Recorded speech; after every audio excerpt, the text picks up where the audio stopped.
So you think we can make progress in trade with China? I think we can get phase 2 of tax cuts? I'm going to be asking the House Majority Whip Steve Scalise, my special guest on Your World tomorrow, the 5 now.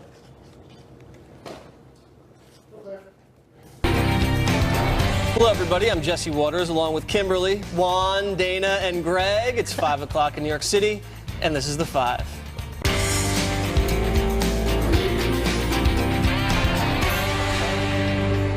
President Trump just wrapping up a meeting with FBI Director Chris Wray, Deputy Attorney General Rod Rosenstein, and Director of National Intelligence Dan Coats at the White House. This comes as the president is demanding answers over a series of reports that an FBI informant was in contact with associates of his campaign. Trump tweeting that the DOJ needs to investigate if his campaign was, quote, infiltrated or surveilled, and if the Obama administration was involved. The DOJ is responding by asking its inspector general to look into these allegations. Vice President Mike Pence is reacting to the latest developments in a sit-down with Martha MacCallum. The president, I think, is grateful that the Department of Justice is going to have the inspector general look into it and determine and ensure that there was no surveillance done for political purposes against our campaign. I think it would be very troubling to millions of Americans if that took place. House Committee Chairman Devin Nunes is saying if this is true, it is a major scandal.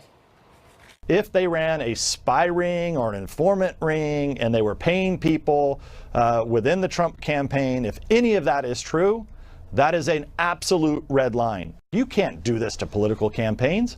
I mean, this was done, according to them, this was done in the spring. I mean, before the counterintelligence investigation was even open. If that's true, we need to know about it. Meanwhile, former DOJ official Sally Yates is losing it over President Trump's request.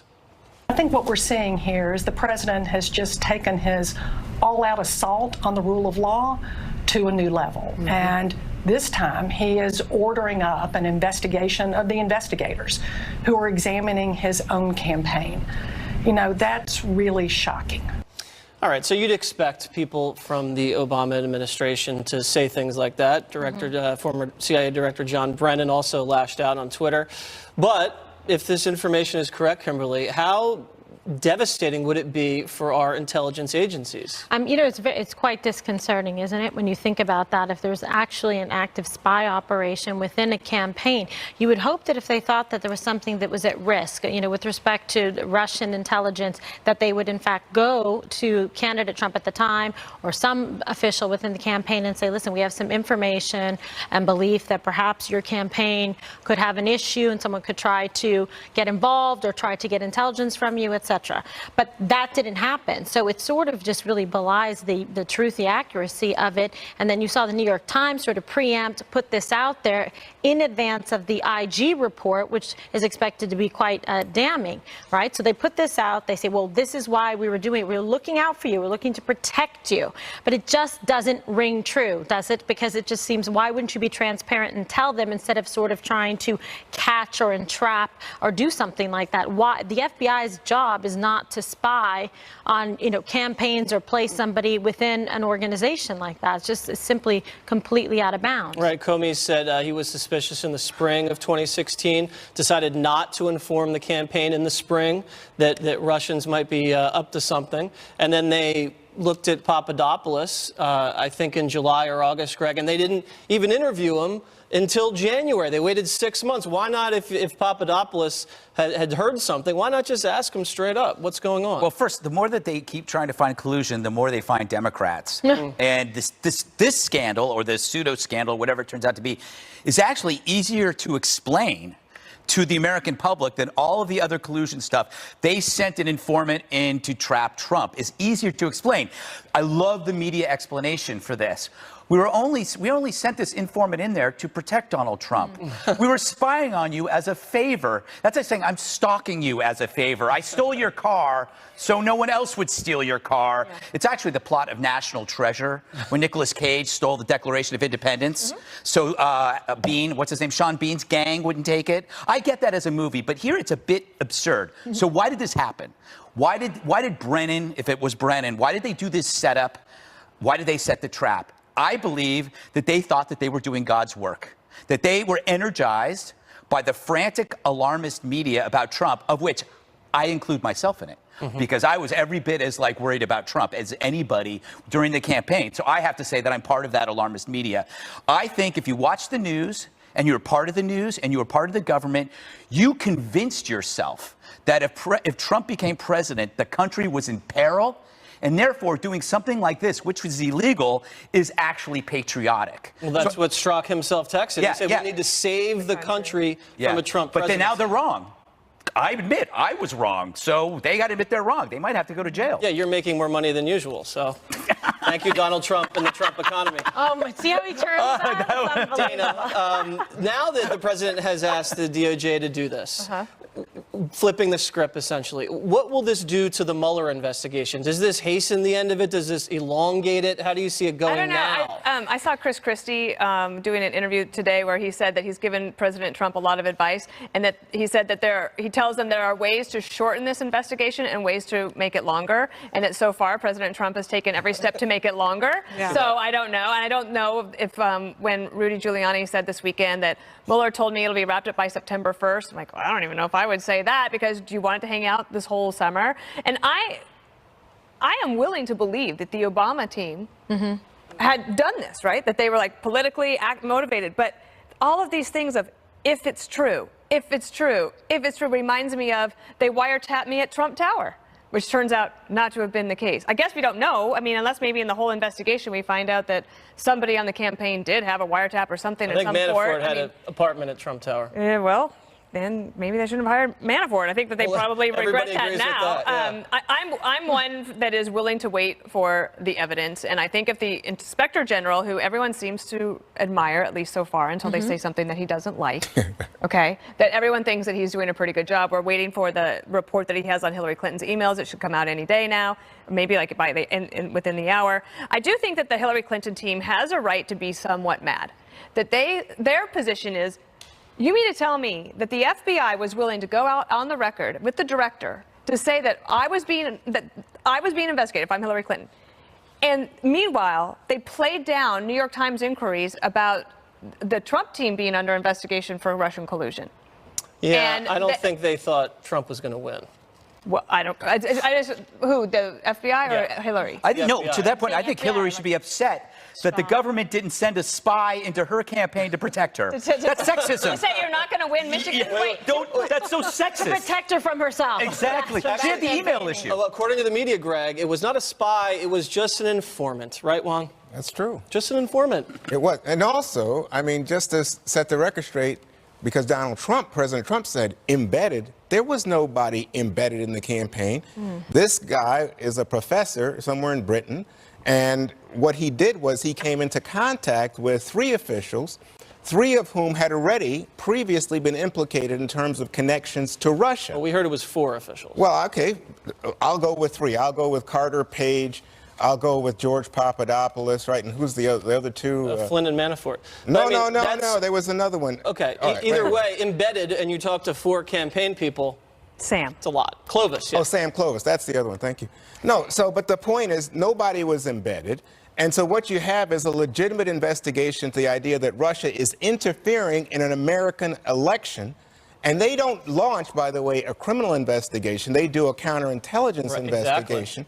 And so all they're doing is trying to find out what's going on. Now, the thing that concerns me, and I pick up on this, and I think this is what Sally Yates was talking about, is, you know what? We rely on our intelligence people and people who are sources. And if you start outing them, this comes from Christopher Wray, remember Trump's guy at FBI. You do that, you put the American people, you put the American public at great risk if we can't protect our agents. Yet they made it pretty clear who he was in a number of ways. Right. By the way, if they really did care, they would have been fair about this, and they would have dealt with both campaigns.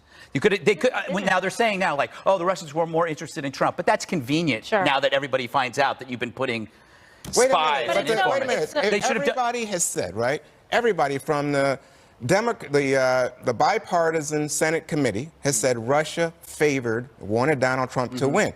We learned this weekend. The Saudis, the Israelis also were saying, yeah, we have an interest in helping you out, Mr. Trump. I want to know what why- the Chinese did with Hillary, because they probably wanted Oh, the here we Clinton go. back in the White In House. other words, My point is, let they me should ask you a have question. applied You never poll. want to take response. It's always will. Obama, Clinton. What And about also, they Trump? paid the guy Because it doesn't $400K. happen in a They paid this guy vacuum. $400,000. And here's a fact, Juan. A week after the DNC server was allegedly hacked by the Russians, they opened up a counterintelligence investigation to see about Russian hacking. But Kimberly, they never seized the server. They never looked at the server, ran an investigation on the server, determined whether or not it was indeed hacked. Wouldn't you think that would be the first thing they did? You would think, because there's if actual, they're looking into Russian hacking? There's actual evidence there. So how about turn over the physical, tangible evidence so they can do a proper forensic examination and see if they can delete any retrieve any deleted files, etc. So it just really just shows the hypocrisy and how disingenuous, because when they have evidence of actual malfeasance and things going on, they don't do anything about it, but then they try and conjure up, like evil spirits, an idea of collusion, and then say, just look it out for you, buddy. And they put someone in your campaign, so they're changing the story, saying, oh, no, we're just trying to protect you. But no, wait, I was an informant, but it's not a spy, but it's verbal, gymnastics. Let me But just you say can this, see through it. None of this changes anything. True. Why? You know why?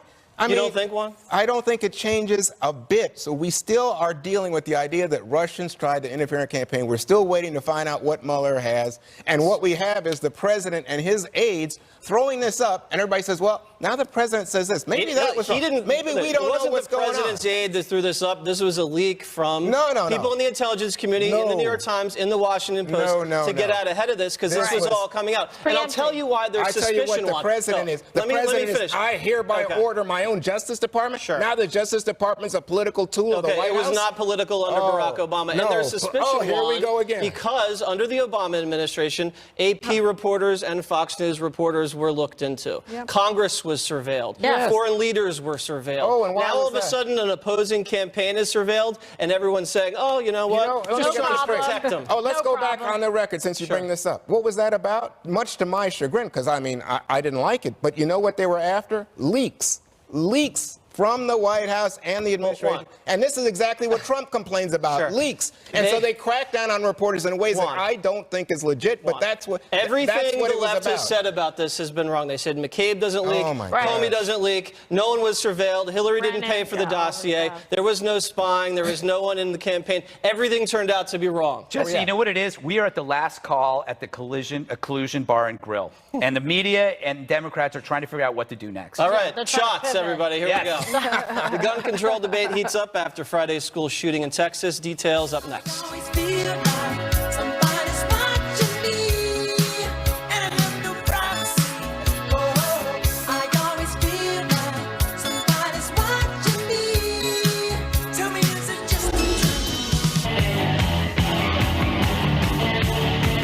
There's much anger and emotion to be found following Friday's shooting. Talking heads on Sunday's shows, entertainers at events. You're not going to fix it by taking away the rights of law-abiding citizens. You've got to fix it in a way that hardens the place sufficiently. If that means 5 metal detectors getting in and out of a high school, you get 5 metal detectors. Have you guys done enough in the Senate? Of course not. Of course not. But it's like every other issue. The American people are united. Do How away come with this the stuff straw doesn't man. ever pass? It's a 3-letter word. It's the NRA. You must control your guns at home and be sure they're locked up. Number 2, Jake, we need to get down to 1 or 2 entrances into our schools. We need armed teachers, trained, of course. Why don't we not do a moment of silence? Why won't we do a moment of action? Why don't we do a moment of change? Why don't we change what's happening? Now, every location where these opinions were offered was well protected because someone cared enough to protect those people. They cared enough to pay for it. So again, this is a Laurel and Yanny moment. Some look at Friday and hear too many guns. Others hear we need more armed personnel. People hear other factors to blame as well. For example, a pop culture that glorifies violence, like video games. Social networks that expose status inequalities. A generation drenched in medications, bullying, and nihilism. It's natural to seek causes after a ghastly event.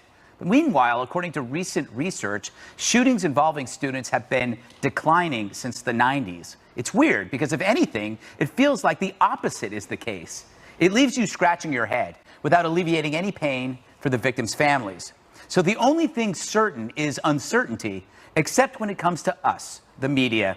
It's been reported that the killer spared some victims, hoping they'd tell his side of the story. So where would that story be told? Here, by us. As long as we do our part to tell the story with ceaseless coverage featuring the coward's face and name, these events will continue. It's the simplest cause and effect. If someone performs an act for the sake of infamy and you provide him that infamy, mission accomplished. And it's a mission that leads ultimately to another. KG, when you see the facts and you hear that mass shootings are in decline, I can understand why that wouldn't matter, because if you replaced mass shootings with terror, it wouldn't matter to me. I would go like, you still must be vigilant. I don't believe. But the thing is, these statistics fly in the face of what we emotionally believe to be correct. So true, because when you get that, it's like it's an emotional saturation that's palpable, that you feel it. And remember the day with the last shooting, we were all just sitting here. You just can't. You feel heavy with the emotion, the grief of it when you see that these happen. And it seems almost like in rapid succession. Okay, but you make such a good point. People are saying these things are well protected because someone's caring to put the money in and the time to make sure that they are safe. What is going on? I feel the frustration of the parents that have had children that have been injured or maimed or killed. Because why is it that even one more school shooting is acceptable as a casualty or collateral damage, et cetera? Why can't you just, it's not hard to do. I would have dogs at the schools. I would have one point of entry so that if there's somebody coming in and there's an attacker, you can just bottle cap him in and secure and prevent additional loss of life throughout the school. You've got to prevent them from being able to go in deeper into the school and having more targets, right? And if you have a metal detector, so what? I'd rather have my son go to school, okay, through a metal detector and maybe have someone there, armed with a guard and dogs there, because I know that he's going to come home that night. Yeah. So that's how you have to put it. Yes, it's not pleasant, but it's reality and you have to deal with it. It's like not treating a disease, being told you have cancer and refusing to take a medication for it. Yeah. Juan, there was a symbolic suggestion by Obama's former Secretary of Education, Arne Duncan. I think we might have a tweet up there, but basically the gist of the tweet is students should not go to school until gun laws are changed that would keep them safe. And he believes this is a brilliant and tragically necessary idea. Do you think this is more or less just kind of a powerful message, but is not practical in any way? Like kids just not going to school? Well, because I think he even said if it's not done on a large scale, it really doesn't work. But if it is done on a large scale, it's much like what we saw after the events in Parkland, where the voice and the power of young people saying, I don't feel safe in my school, mom and dad, really does help to, I think, brace some people and get people to say, hey, we have to think about the fact that children, our future, should be protected. I would say this in response to Kimberly. I think that school in Texas was given an award for being a hardened target. And Greg and I have been back and forth on this, but we know that many of the sites where there have been shootings, there were armed guards.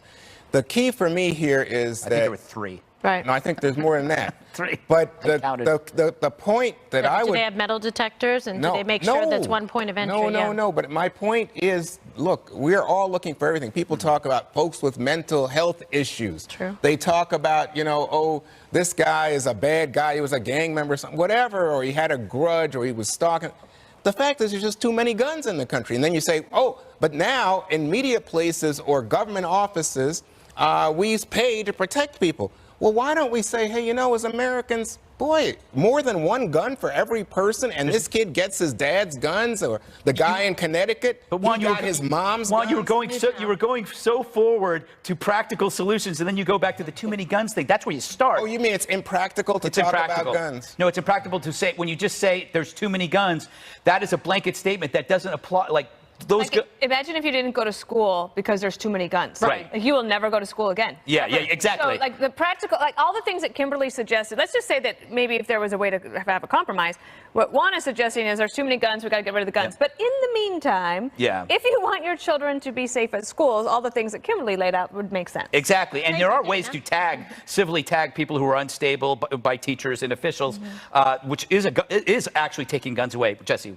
Yeah, I mean, a lot of deadly school shootings have happened in the last 10 years. That's just the truth. but the amount of guns in this country hasn't quadrupled. It's been relatively steady, and there hasn't been a massive deregulation of gun laws. So what has changed? I think, Greg, you're right. There's a Columbine copycat situation. Sure. There's the rise of social media and the iPhone. There's the overprescription of psychiatric drugs to teens. Bullying. They got the Promise program, cyberbullying, where they're not trying to criminalize criminal kids. So look at the polls. The polls say 57% of this country think it's a mental health issue. Only 20 or so percent believe it's a gun control issue. And most people do want stricter gun control, but you know the two things they want? They want, number one, stricter background checks, and number two, more money spent on mental health screening. So to demonize the NRA is a political solution, but it's not a practical solution because NRA members aren't mass shooters. They usually neutralize mass shooters. And Planned Parenthood and the labor unions, they spend much more money lobbying than does the NRA. And if the Democrats really wanted to do something about gun control, they had the House and the Senate for 2 years under Obama. They didn't do it. And the cities that have the strictest gun control laws, usually run by Democrat mayors, have very high rates of homicide. So why don't the Republicans then take a step from everybody at this table and say, hey, you know what, we agree. Universal background checks. We're going to do better on background checks. We're going to not allow people too young to buy. That wouldn't have prevented this, though. Yeah. That's the thing. No.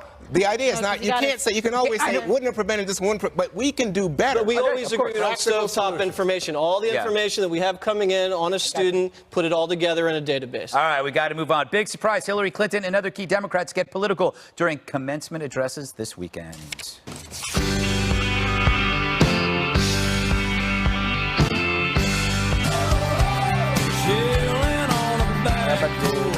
Prominent Democrats are using commencement addresses that are normally about encouraging graduating students to instead criticize and make fun of President Trump. I brought a hat, too. A Russian hat. No, I'm not over it. I still think about the 2016 election. I still regret the mistakes I made. Women again and young people are marching for women's health and disability rights. You're marching for education and gun violence prevention. Marching for dreamers and immigrants. Marching to save our democracy. This is a wonderful crowd. Jerry told me before we came here that it's even bigger, I hate to say this, than it was last year. I don't know if President Trump will admit that or not. As one of his supporters put it on television, he said, the way I look at it, Donald Trump is chemotherapy for America. Well, in medicine and in science, some experiments are terminated early for ethical reasons.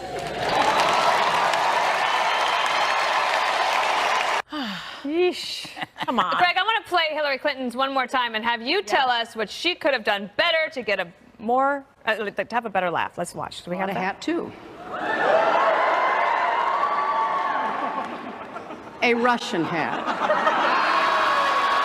See, no, I'm not over it. I still think about the 2016 election. I love still it. regret The thing is, mistakes it would have been a great joke if she didn't say anything and if she just put it on her head. People would have laughed, but she always has to telegraph the joke. By the way, you know what?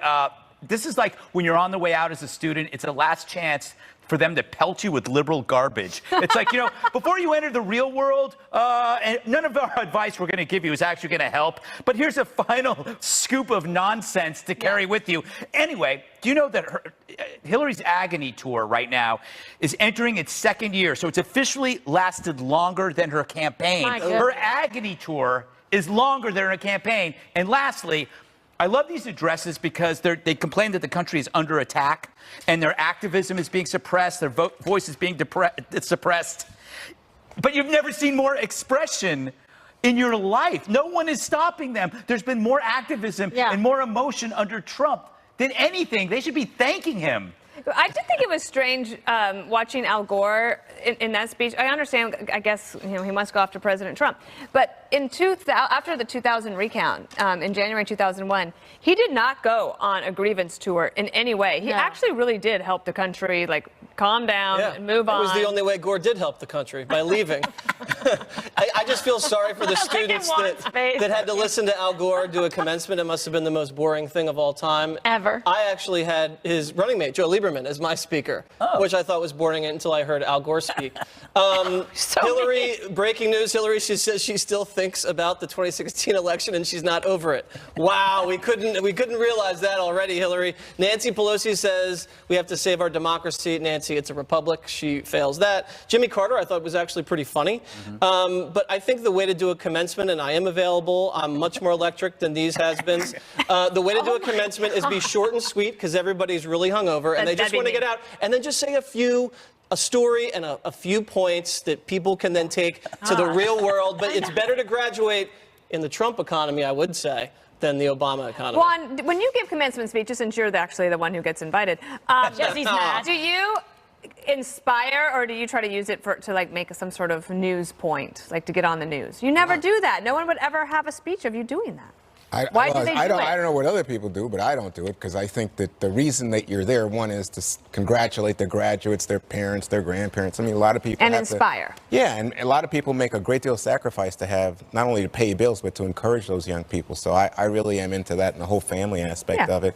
But I will say this, Greg, by the way, she was making a joke with the hat. She said, if you can't beat him, join him. So the idea was... I mean, she shouldn't have said the Russian... No. But she did say... But and the second thing about this business with both Hillary Clinton and then you see these others is they really think this, Greg. I mean, they really think that there is... Which is why we're getting all this material to use. PTSD. One thing interesting, Kimberly, was that when Hillary does these speeches and says, it's been a year and a half and I'm not over it, I mean, everyone's... You can't win everything.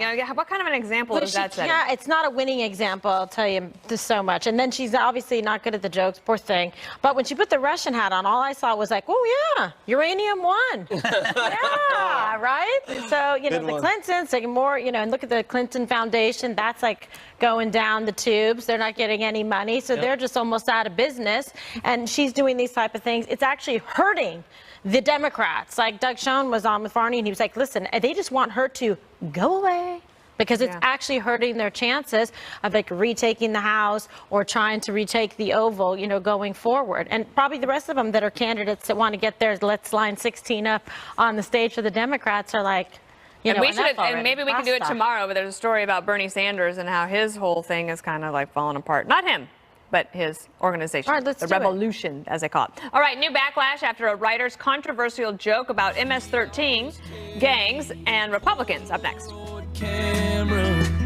She always had that cool. On the heels of some in the media taking President Trump's animal comment supposedly out of context with regard to MS-13, liberal writer Rob Rousseau is now stirring a new controversy by tweeting, quote, I would rather my daughter dated a member of MS-13 than a member of the Republican Party, end quote. Rousseau says he was joking, and he released this statement to The Five, saying, quote, it's interesting and more than a little silly to me that the very people who are so fond of claiming that liberals and leftists are constantly offended, sensitive snowflakes are now so worked up over a tweet, which was very obviously a joke, that it warrants national media coverage. You can be a free speech absolutist who is against political correctness, or you can be offended by my tweet, but you can't be both, end quote. So, Dana, I don't know where to start with this. I mean, he's making the case. I guess he's firing back. No, I can see. I do think that conservatives have tended to get oversensitive about certain things. But in this case, it wasn't. It was initially about political correctness. And apparently he doesn't have a daughter. I didn't know that. Greg just informed me of that. All I was going to say is if you really think it would be better for one of your offspring to date a member of MS-13 than a member of the Republican Party, be careful what you wish for. It might just happen. My goodness. Kimberly? Yeah, I think it's outrageous. If you actually know and you read any of these crime scene reports, or you've seen what's happened, or the photographic evidence, or the suffering, or listen to witnesses or victims or recipient witnesses testify as it relates to gang violence and MS-13, you would never even try to tweet that because it's disgusting. And tell it to the parents of kids who literally were beaten to death with bats with nails on them, or chopped up with machetes to the point where they were unrecognizable, or raped and tortured and left to die. To me, something like this, it's not funny at all. I don't find it to be satire. And now he's like, whoa, that was a big mistake. Any responsible parent would never say something like that. It's like akin to a child abuse situation, if you would even suggest. And so he doesn't have a child? Well, there you go. Good, because it makes a lot of sense if he's that reckless. Greg, the president goes to Long Island this week, and he's going to be talking about MS-13. That'll be exciting. But I want to talk about this. He doesn't have a daughter, and I think that actually played a role in this, because if he had a daughter, Would never say it. he would never say it. So that's probably one of the reasons why. And he is correct that, like, a lot of people on the right call people snowflakes. So if you get outraged, who's the snowflake? But he should not be shocked when you're delivering attention-seeking hyperbole. Do not be surprised when you get a response of equal power. And if you honestly meant it, which you didn't, you should actually house an MS-13 thug in your abode. Since you don't have a daughter, you should take one in. Your virtue signaling will become death signaling as you scream for help as you are massacred. Such a good point. But I think we all agree he was joking. Oh, yeah. So, Jesse. But behind every joke, Juan, is the truth. The truth. Oh, my gosh. It's like How did you sit at this table with this guy? Yeah, well. So, Jesse, the counter-argument, and the one I feel to heart, is the president often speaks of immigrants as if they're all gang members, all criminals, in making his argument against immigrants. No, he doesn't. Well, that's what I think. That's the way it hits me. You're wrong. Okay. And the most dangerous person to date, I would believe, would be an MS-13 member that's also a Republican. Very, very. I think that's the way it hits me. You're wrong. Okay. And the most dangerous person to date, I would believe, would be an MS-13 member that's also a Republican. Very, very dangerous on multiple levels. And I think you got this one right. I think so. Look at how happy Juan is now. I thought that was I think he was just joking. I'm not that offended by it. Yeah. You got a high tolerance level. Yeah, You do. it's not that. Being Jesse Waters, you have to, because at some point it's going to come back to haunt him. He's hoping that these people don't. So it's strategic. It's strategic. I wish Trump was joking about rapists, thieves, and murderers and all the rest. You mean about rapists, thieves, when and he murderers? talks about all immigrants in that way? No, he didn't say all immigrants. But Some of them good people. That's truly offensive. Erroneous. And that's the Incorrect. truth. You heard it wrong. Heard it wrong. That should be the name of your new show. Yes, I agree. He's getting a show? Yes. Juan's getting a show. Yes. You heard it wrong with Juan Williams. Guess what? That's better. Love is in the air for Kimberly and Kimberly's Royal News. That's breaking news. No, you love it. You love it. Anyway, the Royal Wedding Edition up next. We gon' rock this club. We gon' go all night. We gon' light it up. And it's time now for Kimberly's Royal News. Oh, there it is. Fabulous. Well, the royal wedding was as majestic and magnificent as we all dreamed it would be. The fairy tale nuptials of Prince Harry and Meghan Markle, now the Duke and Duchess of Sussex, was also a huge ratings draw. A whopping 29.2 million viewers here in the United States tuned in to watch the couple tie the knot on Saturday morning at Windsor Castle, according to Nielsen. And that's over 6 million more viewers than Prince William and Kate Middleton's wedding in 2011. Now, meanwhile, we're seeing brand new, gorgeous portraits of the newlyweds from the big day, and the photos were taken by their official royal wedding photographer. And I'm just proud and happy to say that now I share somebody very special to me that loves the royals. Greg, you watched the wedding in its entirety. I had made the mistake of going to bed early Friday, and I woke up at like 4:30 in the morning, and I couldn't sleep. So I said, "What the heck?" Yeah, I watched it. liar. I have one. You set an alarm. I have one positive and one negative. The positive. The cars. I don't know if you were watching, but there's like nothing. James Bond. They have these big, sleek, curvaceous gas guzzlers. I think they're all Bentleys or Rolls-Royce Bentleys or whatever you call them. If it was an American wedding, they would be arriving in Priuses with question authority bumper stickers. I mean, they still do it with style. The only negative thing, there's a rule, you should never take the spotlight away from the bride. I felt like the sermon did that. I felt that the sermon, being highly dramatic, took the spotlight away from the lovely bride. Meghan Markle. Okay, well, That's my criticism. that was her. Go to royals.com for more. Exactly. Tweet at Podcast this Greg. week. Tweet hashtag royal wedding to Greg. My a lot. favorite- People just love it. My favorite part during the sermon was watching the faces of the royals Yes. because they were like in such shock. Yeah, the little kids too were. Yeah, they were pretty funny. They were cute. Yeah, I had a hard time because I don't know how to use the 4 remotes that we have on the television. My Right. husband was still asleep, and he, as you know, Peter's British. He did not understand. He pointed out to me today that 80 million people watched Who Shot JR on Dallas. How funny is he? So, Love yeah, he's it. pretty funny. And then he didn't even want to watch the wedding. He kept making a smoothie, and he like extra long used the blender, so I couldn't hear anything. Was this deliberate? I think it was deliberate. I'm beginning yes. to think it might be. So I sent him outside to walk Jasper. Perfect. All right. Yes. In exile for not watching the royal wedding. Okay, Jess, please. I call BS on Greg. I think there's no way he went to bed early by accident on Friday night or any night. I know Greg likes to stay up late. I saw his Instagram. It was all over the place. Oh, my God. Also, the early ratings are in. Waters World actually eked out a victory over the royal wedding on Saturday. Greg in a 3rd place, but nice try. Wait, I beat you. 30 million, God, fake 29 million, 26 million. Better luck next wedding. The other, I have nothing else to say. I didn't watch it, and I don't care. You just promoted and congratulated yourself. Somehow he turned it into a Waters World segment. Juan, Well, you loved it, didn't you? I didn't watch a moment of it. I had no interest. But I must say, so subsequent to that, and much keeping with the ratings that you guys are talking about, everybody was talking about this, and especially, I think, in the black community in this country, there was real interest in the idea I agree. that you would have a black princess, and so you get people like Oprah there, Serena, Idris Elba's there, and they play the music. The music apparently resonated. My minister yesterday was talking about not only, I'm an Episcopalian, so Michael Curry, who spoke, the preacher, is an Episcopalian, head of the Episcopal Church in the United States, and talked about Dr. King and what Dr. King meant by love, and this resonated greatly, so I'm hearing about this at church. And then I went to the baseball game yesterday, and I heard about it again at the baseball game, and people are talking about the idea of the music, the Stand By Me, but then reaching out to civil rights moments in this country, and especially her mom.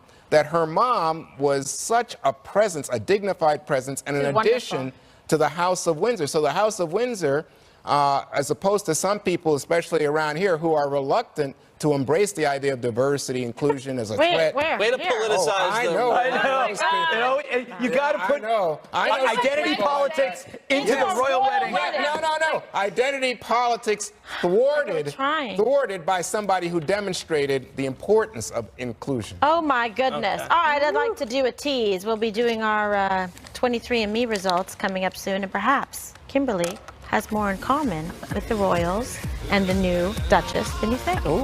One more thing next.